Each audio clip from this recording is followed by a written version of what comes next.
போலாண்டோட foreign மினிஸ்டரான ரெடோஸ்லாவ் ஸ்லோடோவிஸ்கி, பேர் கொஞ்சம் கரெக்டாக இல்லை, அட்ஜஸ்ட் பண்ணிக்கோங்க. இவரு தரப்புல இருந்து ஒரு ஸ்டேட்மெண்ட் வந்துருக்குது. என்ன சொல்லிக்கிறாருன்னா, ரஷ்யா ஒன்றும் தோக்கடிக்க முடியாது அப்படிங்கிறது போல நாளெல்லாம் கிடையாதுங்க. தோக்கடிக்கலாங்க. யூரோப்ல, அதாவது மேற்குலக நாடுகள் வந்து ஒற்றுமையா இருந்தா தோக்கடிக்கலாங்க. ரஷ்யா அதிபரான விளாடிமிர் புட்டின்லாம் ஈஸியா தோக்கடிச்சிடலாம். என்னன்னா உறுதித்தன்மை வேணும் வெஸ்ட்ல. இப்ப நம்ம ஜெயிக்கணும்னா என்ன செய்யணும்?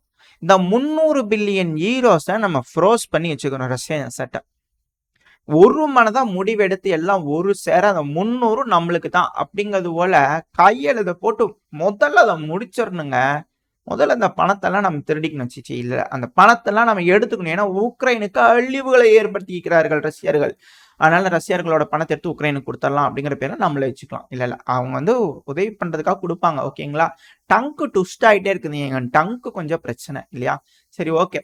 இப்ப வந்து அது ஃபர்ஸ்ட் பாயிண்ட். ரெண்டாவது பாயிண்ட், இந்த உலகத்துல இருக்கக்கூடிய எல்லா டெமோக்ரஸிஸும் இன்க்ளூடிங் இந்தியாவா, அதெல்லாம் நாங்க வரமாட்டோம். பட் இருந்தாலும் ஓகே, உலகத்துல இருக்கக்கூடிய எல்லா டெமோக்ரஸிஸும் ஒருங்கிணைஞ்சு உறக்க சொல்லுங்க ரஷ்யாவுக்கு. ஒருங்கிணைஞ்சு உதவி பண்ணோம்னா கண்டிப்பா ஜெயிக்க முடியுங்க. அது மட்டும் இல்லைங்க, இப்போ சோவியத் யூனியன் வீழ்ச்சிக்கு அப்புறம் ஒரு ரீமேட்ச் கேட்கற மாதிரி வச்சு ஜெயிக்கிறதுக்கு பாக்குறாருங்க இவரு. இப்ப ஜெயிக்கிறதுனால என்ன நினைக்கிறாருன்னு பண்ணணும்னு நினைக்கிறாருங்க இவர், தெரியுங்களா?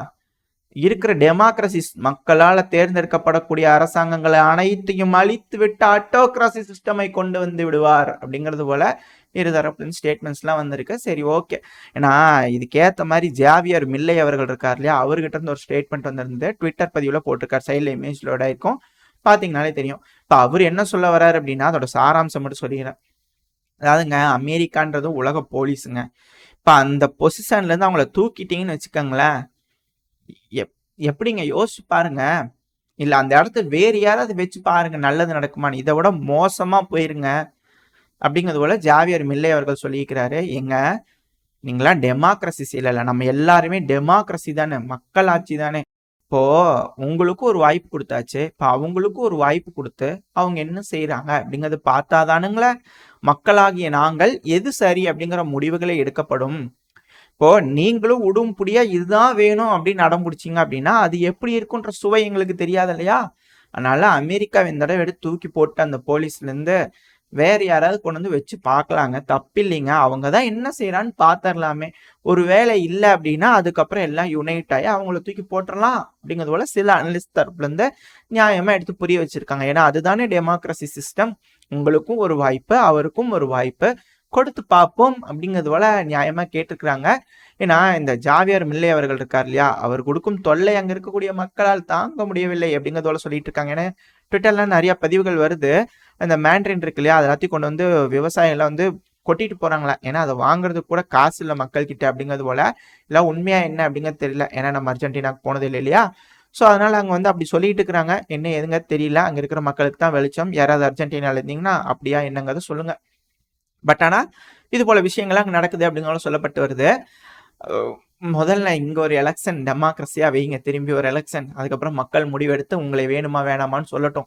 நான் இந்த எலெக்ஷன் சொல்கிறதுனால சொல்கிறேன். இப்போ ஃப்ரான்ஸில் எலெக்ஷன் வச்சுட்டாங்க, தேர்தல் போயிட்டு இருக்கு. ஃபர்ஸ்ட் ரவுண்டில் வந்து யாருமே 50% மேலே மெஜாரிட்டி வாங்கல அப்படின்னா செகண்ட் தேர்ட் ரவுண்டு போகும் அப்படின்னு இருக்காங்க. இப்போ ஈரான்லேயும் வந்து பார்த்தீங்கன்னா அப்படிதான் அதிபர் தேர்தல் நடந்தது. அதில் வந்து பிரதானமாக 50% யாரும் வாங்கலை. பட் ஆனால் ரிஃபார்மிஸ்ட் தரப்புலேருந்து அதிகமான ஓட்டுகள் வாங்கியிருக்காங்க. இது கன்சர்வேட்டிவ்க்கு கொஞ்சம் வீழ்ச்சி அப்படிங்கிறதோட சொல்லப்பட்டு வருது. ஏன்னா இப்ராஹிம் ராசி அவர்கள் வந்து பார்த்தீங்கன்னா கன்சர்வேட்டிவ் பார்ட்டி சேர்ந்தவங்க. ஸோ இதுலேருந்து உங்களுக்கு என்ன அப்படிங்கிறது தெரிஞ்சிருக்கும். இந்த கன்சர்வேட்டிவ் பார்ட்டி சேர்ந்தவங்க தான் இப்போ சுப்ரீம் கமாண்டராக இருக்கார் இல்லையா அயத்துல்லா அவர்கள், அவரும் அந்த கன்சர்வேட்டிவ் பார்ட்டி சேர்ந்தவர் தான் அப்படிங்கிறதோட சொல்லப்பட்டு வருது.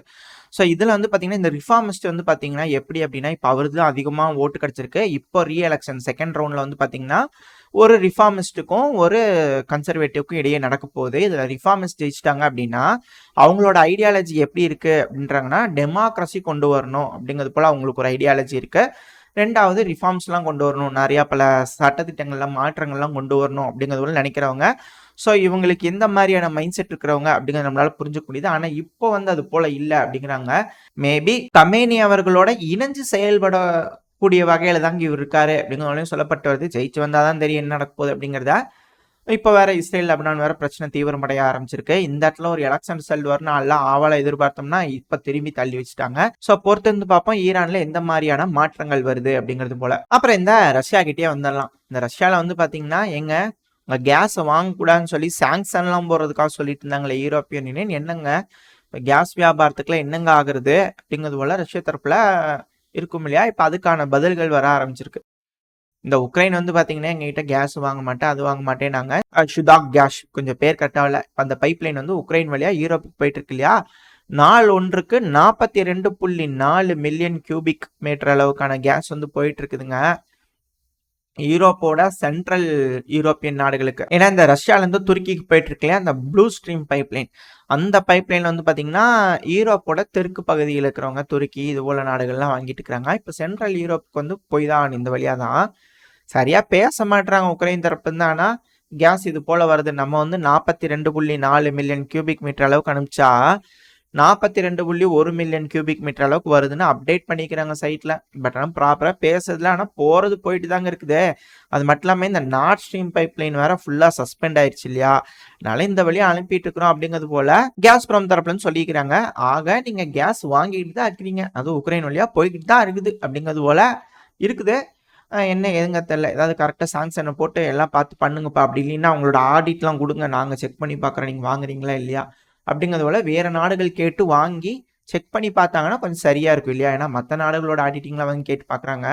ஸோ அவங்களையும் கொஞ்சம் ஆடிட்டிங் கொடுத்து வாங்க கொடுங்க பார்க்கலாம் அப்படின்னு கேட்டோம்னா நல்லா இருக்கு. ஏன்னா நம்மகிட்டயே கேட்டவங்க இல்லையா ஆடிட் பண்ண கொடுங்க அப்படிங்கிறது போல. ஏன்னா பேங்க்கோட இந்த கிரெடிட் கார்ட்ஸு இது போல் இந்த ஃபாரின் கார்ட்ஸ் எல்லாம் வச்சு டிரான்சிஷனுக்கு பண்ணுறதுக்கு இந்த ட்ரேடு வர்த்தகம் பண்ணுறதுக்குலாம் வந்து பார்த்தீங்கன்னா ஜப்பான் வச்சு கேட்டு பார்த்தாங்க. முடியாது, கிளம்பா நீ உங்கள் ஊருக்கே போய்க்க அப்படிங்கிறது போல ஜப்பானுக்கு துரத்தி விட்டோம். அடுத்தது யூரோப்லேருந்து கேட்டுக்கிறாங்க, முடியாது அப்படிங்கிறது போல நம்மளோட ஆர்பிஐ தரப்புன்னு சொல்லியிருந்தாங்க. அவங்க யாருங்க வந்து ஆடிட்டிங் பண்ணுறதுக்கு அப்படிங்கிறது போல் இது போல் சர்ச்சையெல்லாம் இருக்குது. ஸோ அதனால் நம்மளும் வந்து கொடுங்க ஆடிட்டிங் பண்ணி பார்க்கலாம் அப்படிங்கிறது போல கேட்டோம்னா கரெக்டாக இருக்குமா இல்லையா? நம்ம இல்லைனாலும் வேறு யாராவது கேட்கலாம் இல்லையா? நான் சாங்ஷன் போடுங்க அப்படிங்கிறது போல வந்து கேட்குறாங்க இல்லையா? அப்போ நீங்கள் என்ன பண்ணிக்கிறீங்க, கொடுங்க பார்ப்போம் அப்படின்னு கேட்கணுமா இல்லையா? உங்களோட கருத்துக்கள் என்ன அப்படிங்கிறது கமெண்ட் செக்ஷனில் சொல்லுங்கள். இப்போ அடுத்து வந்து பார்த்தீங்கன்னா மலேசியா தரப்புலேருந்து, மலேசியான்னு இல்லை பொதுவாக பல நாடுகளும் இப்போ இராணுவத்தில் வந்து இராணுவ உபகரணங்கள் வாங்குறதுல குறியாக இருக்கிறாங்க. அதுபோல தான் இப்போ மலேசியா வந்து பார்த்தீங்கன்னா எங்க ரஷ்யா இது SU-57 வச்சுக்கிறீங்களாமா, கொஞ்சம் பீஸுங்களை அனுப்புங்க. ஆனால் எங்களுக்கு எப்படி வேணும்னா மல்டி ரோல் காம்பேட் ஏர்கிராஃப்டாக வேணும். ஸோ அதுக்கேற்ற மாதிரி ட்வின் இன்ஜின்லாம் வச்சு எங்களுக்கு வேணுங்கிற மாதிரி எல்லாம் பண்ணி டிசைன் பண்ணி கொஞ்சம் அனுப்புங்க பார்க்கலாம் எங்கள் ஊருக்கு அப்படிங்கிறது போல் மலேசியா தரப்பு வந்து ரஷ்யாவோட பேசிட்டு இருக்கதா சொல்லப்பட்டு வருது. சாங்ஷன்ங்கிறாங்க. பட் ஆனால் ரஷ்யா எப்பவும் போல் ஓடிட்டு இருக்கு. ஏன்னா ரஷ்ய அதிபர் விளாடிமிர் புட்டின் அவர்கள் சொல்லியிருந்தாரு ஜிடிபியில் நம்ம ஹையஸ்ட் க்ரோத்தில் இருக்கோம், 5% மேலே இருக்கும் அப்படிங்கிற சொல்லிட்டு இருந்தாரு. ஸோ டபுள் ஆகிட்டே வருது ஜிடிபி க்ரோத் வருஷம் வருஷம், ஒன்றும் பிரச்சனை இல்லை அப்படிங்கிற போல ரஷ்ய தரப்பு சொல்லிக்கிறாங்க. அதான் அதே யூரோப் சைடில் பார்த்தீங்கன்னா திவால் ஆகிட்டு வராங்க அப்படிங்கிறது போல அந்த சைடில் கணக்கு காமிச்சிட்டு இருக்காங்க. இதில் யார் சாங்ஷன் ஒர்க் ஆகுது அப்படிங்கிறது தெரியல. மேபி பர்ச்சேஸ் பண்ற நம்மளே திவால் ஐட்டம்னு வச்சுக்கோங்க, மேனுஃபேக்சர் பண்றவங்க என்ன பண்ணுவாங்க, வேறு பக்கம் போயிடுவாங்க இல்லையா? வேறு பக்கம் தானே போய் ஆகணும், வேறு ஆப்ஷன் எல்லாம் அவங்களும் திவால் ஆயிடுவாங்கல்ல அப்படிங்கிறது போல ஒரு எண்ணத்துல இவங்க முதல்ல திவால் ஆயிட்டு மேனுஃபேக்சர் பண்ணக்கூடிய சீனாவை திவால் ஆக்கலாமா அப்படிங்கிற எண்ணத்துல இருக்கிறாங்களா என்னன்னு தெரியல. பட் இருந்தாலும் இது போல விஷயங்கள் நடந்துகிட்டு இருக்குது. அப்புறம் மிக முக்கியமான ஒரு விஷயம், நம்மளுக்கும் பங்களாதேஷுக்கு இடையே வந்து பாத்தீங்கன்னா ஒரு ஒப்பந்தம் வந்து கையெழுத்தாயிருக்கு. இதனால என்ன ஒரு பெனிஃபிட்னா, நம்ம வந்து பங்களாதேஷோட ரயில்களை பயன்படுத்தி ரயில்வே லைனை பயன்படுத்தி நம்மளோட ரயில்கள் பங்களாதேஷை கிராஸ் பண்ணி நம்மளோட கிழக்கு பகுதியில் இருக்கக்கூடிய ஸ்டேட்ஸ், குறிப்பா அசாம், மேகாலயா, நாகாலாண்ட்லாம் இருக்கு இல்லையா, அந்த ஸ்டேட்ஸ் எல்லாத்தையும் ஆக்சஸ் பண்ணிக்கலாம். பேசஞ்சர் ட்ரெயின் அப்புறம் கூட்ஸ் ட்ரெயின்லாம் இந்த வழியா போயிட்டு வந்துக்கலாம், அதுல எந்த ஒரு பிரச்சனையும் இல்லை. அதே போல பங்களாதேஷும் இந்த நேபாள் பூட்டானுக்குலாம் போறதுக்காக ரயில்வே லைன் நம்மளோட ரயில்வே லைனை பயன்படுத்தி போயிட்டு வந்துக்கலாம் அப்படிங்கிறது போல ஒரு ஒப்பந்தம் கையெழுத்தாயிருக்கு. இதனால நம்மளுக்கு அதிகமான பெனிஃபிட் இருக்கு அப்படிங்கிற சொல்லப்பட்டு வருது. போர் சூழல் இல்லை வேற ஏதாவது ஒரு எமர்ஜென்சி சூழல், பேரிடர்கள் வரக்கூடிய டைம்லலாம் வந்து பார்த்தீங்கன்னா பங்களாதேஷ்க்கு சுற்றி தான் போகணும், இல்லை பர்மிஷன் கேட் போயிட்டு இருக்கணும். இப்போ இது போல சர்வசாதாரணமாக ட்ரெயினில் போகிறதுனால கொஞ்சம் ஈஸியாக இருக்கும், போக்குவரத்து கொஞ்சம் அதிகமாக இருக்கும். இதுக்கப்புறம் அந்த பக்கத்தில் இருக்கக்கூடிய ஸ்டேட்ஸையும் நம்ம ஈக்குவலாக டெவலப் பண்ண ஆரம்பிச்சிடலாம், எல்லாத்தையும் நம்ம கண்ட்ரோல் எடுத்துக்கலாம் அப்படிங்கிறத சொல்லப்பட்டு வருது.